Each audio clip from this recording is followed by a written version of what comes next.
Hi guys, Namelessly468 here, and today I'm going to be teaching you how to solve a Rubik's Cube 2x2.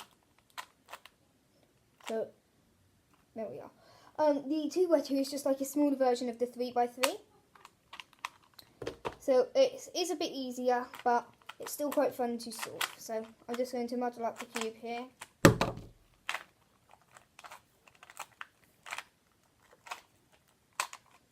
Doesn't matter how anybody muddles up the cube, as long as they haven't corner twisted the cube.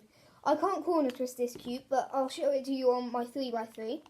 A corner twist looks like this, so that isn't solvable. If they've twisted a corner, it should look like this when it's solved. But if they've twisted a corner, so it looks like that, then it's insolvable. So if you've done that, then this won't solve your cube, sorry. But if you haven't, then from here, you just need to solve the white side, however you'd like to, as long as you just solve the white side. And you have all the 4 white pieces, so it looks like that. And from here, you can either already have a little ring around it, so red, orange, green, blue, so it looks like it has a nice little ring around the white side.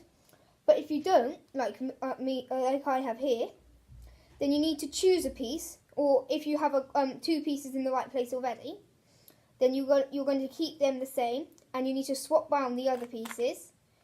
So you're basically, all you're doing is you're swapping round the pieces until you have it, so you have a little ring, green, red, blue and orange, like that.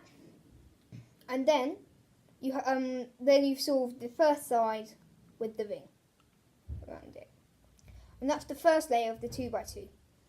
For the second layer, so that's the top half, you're going to look at a corner and see whether you can find a correct one. Now a correct one could look like this, so it has a green piece, sorry, an orange, red piece at the top and a green piece here to the side and a yellow piece here. So if it were to be flipped like that, then it would be in the correct place. Or it could look like this, and I have a blue piece and an orange piece and a yellow piece at the top, so it looks as if it's correct. So you're going to, if you don't have any like that, you can do this from any corner. But if you do, then you do it from your correct corner, and you're swapping around the pieces by doing an algorithm, which is up, across, down. Sorry, no, wrong algorithm. You're spinning the top side across like this. You're spinning one side up. Hang on, so what you're doing is you're spinning one side across, up, and you're bringing that top bit off. Hang on. Let me just... So... No. I really can't do it looking at a camera, sorry.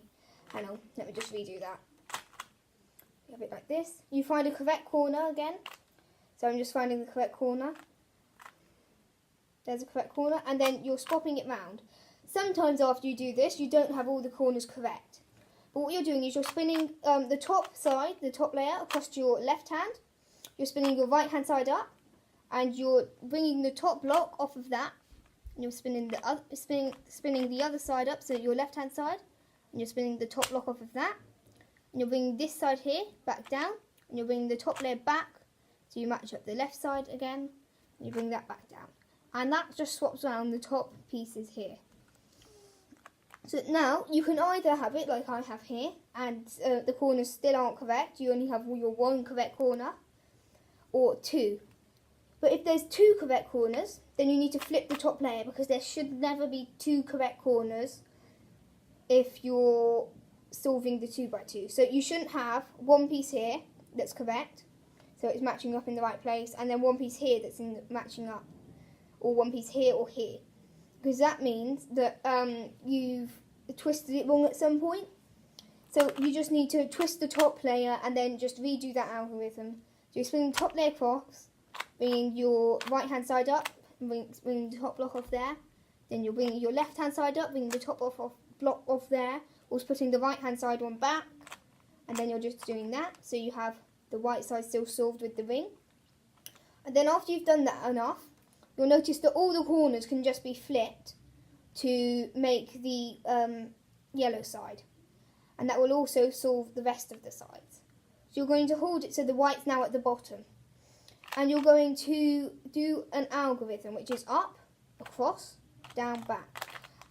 So up, across, down, back, you're spinning, you're doing this from your right hand side, and you're spinning the right side up, you're spinning the top side across, down, so you're spinning the right side back down, and you're spinning the top side back across the way you did it before. So you should be doing it up, across, down, back.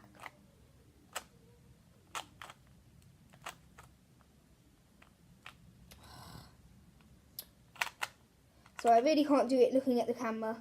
I can only do it facing me right now, unfortunately. So hang on, I'm just going to redo this. Let me find the correct corner.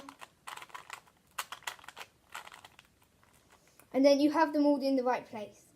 And you're just bringing up one side up, so you're bringing the right side up, and you're spinning it across to your other hand. You're bringing the right side back down, and you're spinning the top side back across. And you're doing that until the yellow piece is flicked in the right place. Then you're spinning the bottom layer, like that. So now I have 2 yellow pieces in the correct place. And then I'm doing the same thing here, up, across, down, back. So you're bringing your right hand side up, spinning it across to your left hand, down, back. And you're doing the last one, spinning the right hand side up, across, down, back, until you've solved the yellow side. And then that will have solved the cube. Sometimes it's twisted a couple times like I had there. You just need to flip it. And that's how you solve the Rubik's Cube 2 brush cube.